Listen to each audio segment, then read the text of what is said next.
ਦੇਖੋ ਅੱਜ ਰਾਹੁਲ ਗਾਂਧੀ ਜੀ ਦਾ ਜਿਹੜਾ ਸੀਗਾ ਉਹਨਾਂ ਨੇ ਹਾਈ ਕੋਰਟ ਦੇ ਵਿੱਚ ਗੁਜਰਾਤ ਹਾਈ ਕੋਰਟ ਦੇ ਵਿੱਚ ਉਹਨਾਂ ਨੇ ਪਾਇਆ ਸੀਗਾ ਜਿਹੜੀ ਮਾਨਹਾਨੀ ਦਾ ਕੇਸ ਉਹਦੇ 'ਚ ਜਿਹੜਾ ਫੈਸਲਾ ਆਇਆ ਉਹ ਅਗੇਂਸਟ ਆਇਆ ਔਰ ਉਹ ਸਜ਼ਾ ਜਿਹੜੀ ਆ ਕੋਰਟ ਨੇ ਬਰਕਰਾਰ ਰੱਖੀ ਹੈ।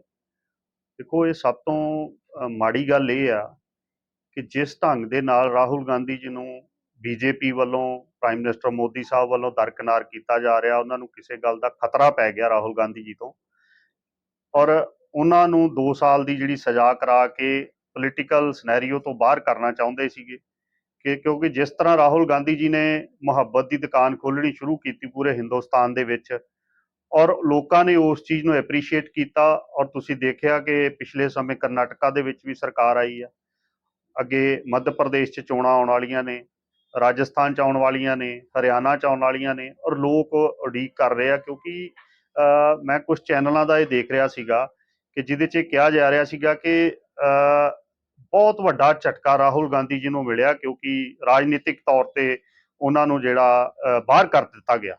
ਮੈਂ ਇਹ ਗੱਲ ਦੱਸਣਾ ਚਾਹੁੰਦਾ ਕਿ ਰਾਹੁਲ ਗਾਂਧੀ ਉਹ ਸ਼ਖਸ ਆ ਕਿ ਜਿਨ੍ਹਾਂ ਨੂੰ ਇਸ ਤੋਂ ਪਹਿਲਾਂ ਵੀ ਮੌਕਾ ਪ੍ਰਾਈਮ ਮਿਨਿਸਟਰ ਬਣਦਾ ਮਿਲਿਆ ਸੀ। ਜਿਸ ਜਿਸ ਸਮੇਂ ਇਹਨਾਂ ਦੇ ਸਾਡੇ ਜਿਹੜੇ ਸ਼੍ਰੀਮਤੀ ਸੋਨੀਆ ਗਾਂਧੀ ਜੀ ਆ ਔਰ ਜਾਂ ਰਾਹੁਲ ਗਾਂਧੀ ਜੀ ਆ, ਜਦੋਂ prime minister doctor Manmohan Singh ji 2 ਵਾਰ ਬਣੇ, ਉਦੋਂ ਵੀ ਇਸ ਪਰਿਵਾਰ ਨੂੰ ਮੌਕਾ ਮਿਲਿਆ ਸੀ। ਔਰ ਜੇ ਕੁਰਸੀ ਦੀ ਲਾਲਚ ਹੁੰਦੀ, ਕੁਰਸੀ ਦੀ ਭੁੱਖ ਹੁੰਦੀ ਰਾਹੁਲ ਗਾਂਧੀ ਨੂੰ, ਤੇ ਉਸ ਸਮੇਂ ਉਹ ਦੇਸ਼ ਦੇ ਪ੍ਰਧਾਨ ਮੰਤਰੀ ਬਣ ਸਕਦੇ ਸੀਗੇ। ਸੋ ਇਸ ਤਰ੍ਹਾਂ ਜਿਹੜਾ ਸ਼ਖਸ ਆਪਦੇ ਮੁਲਕ ਨਾਲ ਪਿਆਰ ਕਰਦਾ, ਜਿਹੜਾ ਸ਼ਖਸ ਬਾਈ ਰੋਡ ਪੈਦਲ ਯਾਤਰਾ ਕਰਕੇ ਲੋਕਾਂ ਨੂੰ ਜਾਗਰੂਕ ਕਰ ਰਿਹਾ, ਉਹਨੂੰ ਕੁਰਸੀ ਦਾ ਕੋਈ ਲਾਲਚ ਨਹੀਂ, ਉਹਨੂੰ ਕਿਸੇ ਤਰ੍ਹਾਂ ਦੀ ਕੋਈ ਭੁੱਖ ਨਹੀਂ। ਉਹ ਚਾਹੁੰਦੇ ਨੇ ਕਿ ਸਾਡਾ ਮੁਲਕ ਜਿਹੜਾ ਉਹ ਤਗੜਾ ਹੋਵੇ। ਜੋ ਅੱਜ ਮਹਿੰਗਾਈ ਦੀ ਮਾਰ ਵੱਜ ਰਹੀ ਆ, ਜਿਸ ਤਰ੍ਹਾਂ ਦੇ ਨਾਲ ਜੁਡੀਸ਼ਰੀ ਦਾ ਕਤਲ ਹੋ ਰਿਹਾ, ਜਿਸ ਤਰ੍ਹਾਂ ਦੇ ਨਾਲ ਹਿਟਲਰਸ਼ਾਹੀ ਦਾ ਰਾਜ ਜਿਹੜੀ ਬੀਜੇਪੀ ਕਰ ਰਹੀ ਆ, ਉਸ ਚੀਜ਼ ਦੇ ਅੱਗੇ ਉਹ ਕੰਧ ਬਣ ਕੇ ਖਲੋਣ ਦੀ ਉਹਨਾਂ ਨੇ ਕੋਸ਼ਿਸ਼ ਕਰ ਰਹੇ ਨੇ। ਸੋ ਜਿਸ ਦਾ ਖਮਿਆਜਾ ਜਿਹੜਾ ਉਹਨਾਂ ਨੂੰ ਇਸ ਢੰਗ ਦੇ ਨਾਲ ਭੁਗਤਣਾ ਪੈ ਰਿਹਾ, ਇਹਦੀ ਅਸੀਂ ਸਾਰੇ ਘੋਰ ਨਿੰਦਾ ਕਰਦੇ ਹਾਂ। ਔਰ ਅਸੀਂ ਸਮਝਦੇ ਹਾਂ ਕਿ ਇੱਕ ਅਖੀਰਲਾ ਜਿਹੜਾ ਘਰ ਹੁੰਦਾ ਜਿੱਥੇ ਇਨਸਾਫ ਦੀ ਆਸ ਹੁੰਦੀ ਆ, ਉੱਥੇ ਆ। ਇਸ ਤੋਂ ਬਾਅਦ ਠੀਕ ਹੈ, ਹਾਈ ਕੋਰਟ ਨੇ, ਮੈਂ ਕਿਸੇ ਵੀ ਇਹੋ ਜਿਹੇ ਜੁਡੀਸ਼ਰੀ ਤੇ ਜਾਂ ਕਿਸੇ ਤੇ ਟਿੱਪਣੀ ਨਹੀਂ ਕਰਨਾ ਚਾਹੁੰਦਾ ਕਿਉਂਕਿ ਆਫਟਰ ਆਲ ਸਾਡੇ ਮੁਲਕ ਦੀ ਵੀ ਇਹਨਾਂ ਚੀਜ਼ਾਂ ਦੇ ਵਿੱਚ ਕਈਆਂ ਚੀਜ਼ਾਂ ਤੇ ਟਿੱਪਣੀ ਨਾ ਕਰਨੀ ਵੀ ਬੈਟਰ ਹੁੰਦੀ ਆ। ਉਤੋਂ ਹੀ ਲੋਕ ਸਮਝ ਜਾਂਦੇ ਨੇ ਕਿ ਕਿੱਥੋਂ ਕੀ ਚੀਜ਼ ਚੱਲ ਰਹੀ ਹੈ, ਕਿਵੇਂ ਚੱਲ ਰਹੀ ਹੈ, ਉਹ ਸਾਰਿਆਂ ਨੂੰ ਪਤਾ। ਸੋ ਆਉਣ ਵਾਲੇ ਸਮੇਂ ਦੇ ਵਿੱਚ ਅਸੀਂ ਇਹਨਾਂ ਚੀਜ਼ਾਂ ਦਾ ਵਿਰੋਧ ਵੀ ਕਰਾਂਗੇ ਔਰ ਜਿਹੜੀ ਮੁਹੱਬਤ ਦੀ ਦੁਕਾਨ ਰਾਹੁਲ ਗਾਂਧੀ ਜੀ ਨੇ ਖੋਲ੍ਹੀ ਉਹ ਲਗਾਤਾਰ ਖੋਲ੍ਹਦੇ ਰਹਿਣਗੇ ਔਰ ਪਿੱਛੇ ਜਿਹੜਾ ਕਾਫਲਾ ਉਹ ਵੱਧਦਾ ਜਾਊਗਾ। ਇਸ ਤਰ੍ਹਾਂ ਕਿਸੇ ਨੂੰ ਦਰਕਿਨਾਰ ਨਹੀਂ ਕੀਤਾ ਜਾ ਸਕਦਾ। 24 ਦੀ ਇਲੈਕਸ਼ਨ ਆ ਰਹੀ ਹੈ ਜੀ, ਇਸ ਨੂੰ ਲੈ ਕੇ ਜਿਹੜਾ ਟਾਰਗੇਟ ਕੀਤਾ ਜਾ ਰਿਹਾ ਬਾਰ-ਬਾਰ ਰਾਹੁਲ ਗਾਂਧੀ।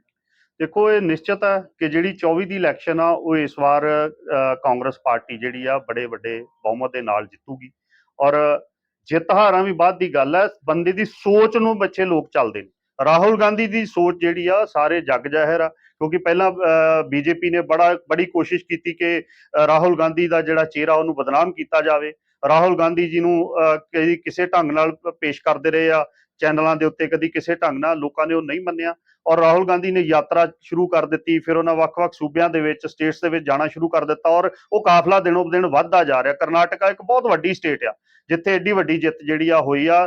ਤੁਹਾਡੇ ਲਾਗੇ ਹਿਮਾਚਲ ਦੇ ਵਿੱਚ ਜਿੱਤ ਹੋਈ ਆ। ਹਾਲਾਂਕਿ ਜਿਹੜੀ ਆਮ ਆਦਮੀ ਪਾਰਟੀ ਆ, ਬੀ ਟੀਮ ਆ ਬੀਜੇਪੀ ਦੀ, ਜਿੱਥੇ ਵੀ ਇਹ ਨੁਕਸਾਨ ਕਰਦੀ ਆ ਉਹ ਕਾਂਗਰਸ ਪਾਰਟੀ ਦਾ ਕਰਦੀ ਆ ਔਰ ਬੀਜੇਪੀ ਜਿਹੜੀ ਆ ਉਹ ਇਹਨਾਂ ਨੂੰ ਵਰਤ ਕੇ ਤੇ ਉਹ ਕਾਂਗਰਸ ਦਾ ਨੁਕਸਾਨ ਕਰਦੀ ਆ। ਪਰ ਇਹ ਬਹੁਤਾ ਲੰਮਾ ਸਮਾਂ ਇਸ ਤਰ੍ਹਾਂ ਚੱਲਦਾ ਨਹੀਂ ਹੁੰਦਾ ਕਿਉਂਕਿ ਜਿਸ ਮਹਿੰਗਾਈ ਦੀ ਮਾਰ ਦੇ ਨਾਲ ਹਿੰਦੁਸਤਾਨ ਦੇ ਲੋਕ ਜੂਝ ਰਹੇ ਨੇ, ਜਿਸ ਤਰੀਕੇ ਦੇ ਨਾਲ ਅੱਜ ਸਾਡਾ ਸਾਰੇ ਪ੍ਰਾਈਵੇਟਾਈਜੇਸ਼ਨ ਹੋ ਰਿਹਾ, ਜਿਸ ਤਰੀਕੇ ਦੇ ਨਾਲ ਸਾਰਾ ਕੁਝ ਮੁਲਕ ਦਾ ਵਿਕ ਰਿਹਾ, ਜਿਹੜਾ ਸਰਮਾਇਆ 70-75 ਸਾਲ ਕਾਂਗਰਸ ਨੇ ਸਾਂਭ ਕੇ ਰੱਖਿਆ ਸੀਗਾ, ਉਹਨੂੰ ਵੇਚਣ ਦਾ ਕੰਮ ਇਸ ਸੈਂਟਰ ਸਰਕਾਰ ਨੇ ਕੀਤਾ ਆ। ਔਰ ਇਸ ਚੀਜ਼ ਨੂੰ ਰੋਕਣ ਵਾਸਤੇ ਰਾਹੁਲ ਗਾਂਧੀ ਨਿਡਰ ਹੋ ਕੇ ਜਿਸ ਤਰ੍ਹਾਂ ਚੱਲੇ ਆ ਉਹ ਚੱਲਦੇ ਰਹਿਣਗੇ ਔਰ ਸਮੁੱਚੀ ਕਾਂਗਰਸ, ਸਮੁੱਚਾ ਵਰਕਰ ਕਾਂਗਰਸ ਦਾ ਜਿਹੜਾ ਹਿੰਦੁਸਤਾਨ ਦੇ ਜਿਹੜੇ ਸਾਡੇ ਵਰਕਰ ਨੇ ਉਹਨਾਂ ਦੇ ਨਾਲ ਖੜੇ ਆ। ਗੱਠਜੋੜ ਦੀ ਸਰ ਚਰਚਾਵਾਂ ਚੱਲੀਆਂ, ਇਹਨੂੰ ਕਿਸ ਤਰ੍ਹਾਂ ਦੇਖਦੇ ਹੋ? ਗੱਠਜੋੜ ਹੋ ਰਿਹਾ ਅਕਾਲੀ ਭਾਜਪਾ ਦਾ।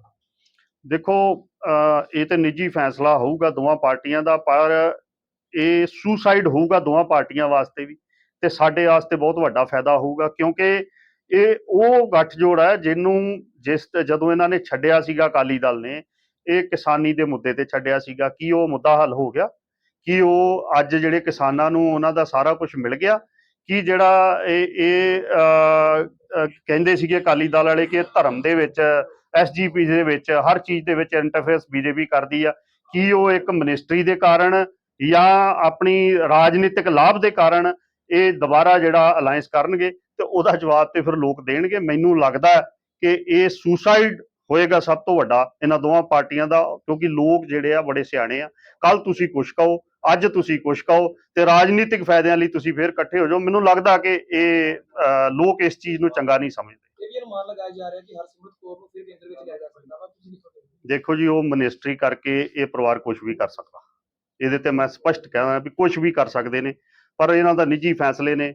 ਅਸੀਂ ਇਹ ਚਾਹੁੰਦੇ ਆ ਕਿ ਜਿਹੜਾ ਬੰਦਾ ਆਪਦੀ ਗੱਲ ਕਰਕੇ ਉਤੋਂ ਬੈਕਆਊਟ ਕਰੇ, ਜਿਹੜਾ ਬੰਦਾ ਸੂਬੇ ਦੀ ਗੱਲ ਕਰਕੇ ਤੇ ਆਪਣੇ ਨਿੱਜੀ ਮਫਾਦਾਂ ਲਈ ਸੂਬਾ ਭੁੱਲ ਜੇ, ਤਾਂ ਉਹਦੀ ਰਾਜਨੀਤੀ ਅੱਜ ਵੀ ਹੈ ਨਹੀਂ ਤੇ ਕੱਲ ਵੀ ਹੈ। ਜਿਸ ਤਰ੍ਹਾਂ ਹੁਣ ਜਾਖੜ ਸਾਹਿਬ ਨੂੰ ਪ੍ਰਧਾਨ ਬਣਾਇਆ ਗਿਆ ਬੀਜੇਪੀ ਦਾ, ਲੱਗਦਾ ਵੀ ਆਉਣ ਵਾਲੇ 24 ਵਿੱਚ ਉਹਨਾਂ ਨੂੰ ਫਾਇਦਾ ਹੋ ਸਕਦਾ, ਨਵੀਂ ਸੰਸਦ ਦੇ ਲਈ? ਦੇਖੋ, ਜਾਖੜ ਸਾਹਿਬ ਨੂੰ ਠੀਕ ਆ, ਨਵੀਂ ਰਿਸਪੌਂਸਿਬਿਲਟੀ ਮਿਲੀ ਆ, ਉਹ ਬੀਜੇਪੀ 'ਚ ਨੇ, ਉਹਨਾਂ ਨੂੰ ਪ੍ਰਧਾਨ ਬਣਾਇਆ, ਉਹਨਾਂ ਨੂੰ ਮੁਬਾਰਕ ਆ ਕਿ ਉਹ ਆਪ ਦਾ ਕੰਮ ਕਰਨ, ਅਸੀਂ ਆਪ ਦਾ ਕੰਮ ਕਰਨਾ। ਪਰ ਜਿਸ ਢੰਗ ਦੇ ਨਾਲ ਪਿਛਲੇ 10 ਸਾਲਾਂ ਤੋਂ ਬੀਜੇਪੀ 9 ਸਾਲਾਂ ਤੋਂ ਜਿਹੜੀ ਆ ਹਿੰਦੁਸਤਾਨ ਦੇ ਵਿੱਚ ਰਾਜ ਕਰ ਰਹੀ ਆ, ਉਹ ਸਾਰੀ ਦੁਨੀਆ ਨੂੰ ਪਤਾ, ਜਾਖੜ ਸਾਹਿਬ ਨੂੰ ਵੀ ਪਤਾ, ਕਿਉਂਕਿ ਇਹ ਵੀ ਬੀਜੇਪੀ ਦੇ ਖਿਲਾਫ ਬੋਲਦੇ ਰਹੇ ਆ। ਪਰ ਅੱਜ ਜਿਹੜੀਆਂ ਔਂਕੜਾਂ ਜਾਖੜ ਸਾਹਿਬ ਨੂੰ ਆਉਣੀਆਂ, ਉਹ ਇਹ ਨੇ ਕਿ ਜਿਹੜੀ ਮਹਿੰਗਾਈ ਦਾ ਮੁੱਦਾ, ਜਿਸ ਢੰਗ ਦੇ ਨਾਲ ਸਾਡੀ ਪ੍ਰਾਈਵੇਟਾਈਜੇਸ਼ਨ ਹਿੰਦੁਸਤਾਨ ਦੇ ਕੀਤੀ ਗਈ ਆ, ਜਿਸ ਢੰਗ ਦੇ ਨਾਲ ਇੱਥੋਂ ਸਾਡੇ ਏਅਰਪੋਰਟਸ, ਟ੍ਰੇਨਾਂ, ਸਾਰਾ ਕੁਝ ਅਡਾਨੀ ਨੂੰ ਵੇਚ ਦਿੱਤਾ ਗਿਆ, ਜਿਸ ਢੰਗ ਦੇ ਨਾਲ ਲੋਕਾਂ ਦੇ ਅੱਜ ਮਤਲਬ ਘਰ ਰੋਟੀ ਨਹੀਂ ਪੱਕਦੀ, ਉਸ ਪਾਰਟੀ ਲਈ ਕੰਮ ਕਰਨਾ ਉਹਨਾਂ ਵਾਸਤੇ ਮੇਰੇ ਖਿਆਲ ਔਖਾ ਬਹੁਤ, ਉਹਨਾਂ ਦੇ ਸਮਾਂ ਜਿਹੜਾ ਆਉਣਾ ਔਖਾ ਹੋਏਗਾ। ਸਰ, ਅੰਸਾਰੀ ਦੇ ਮੁੱਦੇ ਦੇ ਉੱਪਰ ਆਪਣੇ ਡਿਪਟੀ ਸੀਐਮ ਤੇ ਸੀਐਮ ਜਿਹੜੇ ਮੌਜੂਦਾ ਸੀ, ਉਹਨਾਂ ਨੂੰ ਆਪ ਪਾਰਟੀ ਜਿਹੜੀ ਆ, ਮੁੱਖ ਮੰਤਰੀ ਸਾਹਿਬ ਆਰੋਪ ਲਗਾ ਰਹੇ ਆ, ਉਹਦੇ ਵਿੱਚ ਕਿਸ ਤਰ੍ਹਾਂ ਤੁਸੀਂ ਦੇਖਦੇ ਹੋ? ਦੇਖੋ, ਭਗਵੰਤ ਮਾਨ ਜੀ ਨੇ ਜਿਹੜਾ ਅੰਸਾਰੀ ਦੇ ਮੁੱਦੇ ਤੇ ਕਿਹਾ ਕਿ 55 ਲੱਖ ਰੁਪਇਆ ਮੈਂ ਕੈਪਟਨ ਅਮਰਿੰਦਰ ਤੇ ਸੁਖਜਿੰਦਰ ਸਿੰਘ ਰੰਧਾਵਾ ਜੀ ਤੋਂ ਵਸੂਲਣਾ, ਤੇ ਮੈਂ ਇੱਕੋ ਹੀ ਕੁਐਸਚਨ ਕਰਦਾ। ਪਹਿਲੀ ਗੱਲ ਤੇ ਜਿਹੜਾ ਇਹਨਾਂ ਨੋਟਿਸ ਦਿੱਤਾ ਉਹ 17.5 ਲੱਖ ਦਾ ਦਿੱਤਾ, ਉਤੋਂ ਉਸ ਗੱਲ ਤੋਂ ਬੈਕਆਊਟ ਕਰ ਗਏ। ਸੈਕਿੰਡ ਇਹ ਚੀਜ਼ ਆ ਕਿ ਉਸ ਚੀਜ਼ ਦੀ ਅਜੇ ਪੇਮੈਂਟ ਹੀ ਨਹੀਂ ਹੋਈ ਤੇ ਤੁਸੀਂ ਰਿਕਵਰੀ ਦੀ ਗੱਲ ਕਰਦੇ ਹੋ।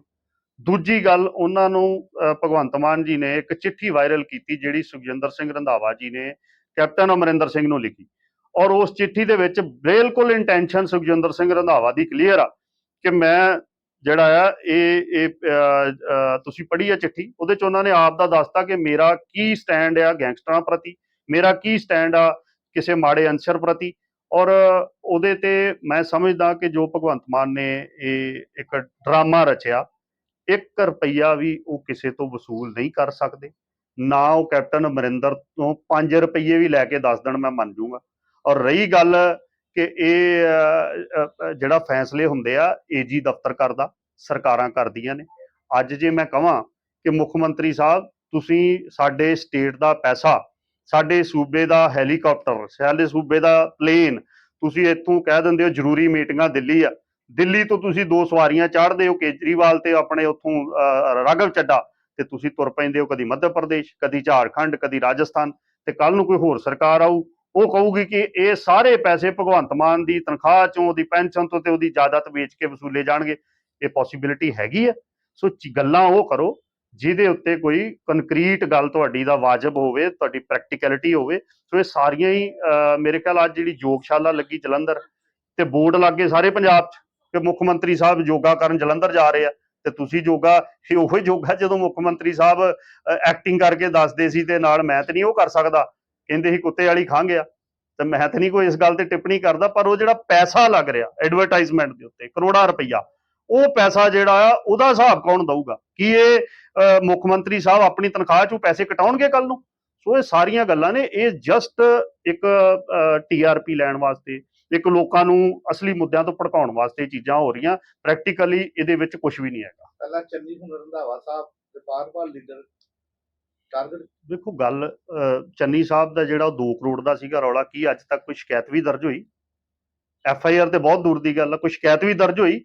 ਔਰ ਜਿਸ ਲੈਵਲ ਤੇ ਜਾ ਕੇ ਮੁੱਖ ਮੰਤਰੀ ਨੇ ਉਹਨਾਂ ਨੂੰ ਲਾਗੇ ਬਿਠਾ ਕੇ ਤੇ ਚੰਨੀ ਸਾਹਿਬ ਨੂੰ ਬਦਨਾਮ ਕਰਨ ਦੀ ਕੋਸ਼ਿਸ਼ ਕੀਤੀ, ਕੀ ਉਹਦੇ ਤੇ ਕੋਈ ਕਾਰਵਾਈ ਹੋਈ ਹੈ? ਕੋਈ ਕਾਰਵਾਈ ਨਹੀਂ ਹੋਈ।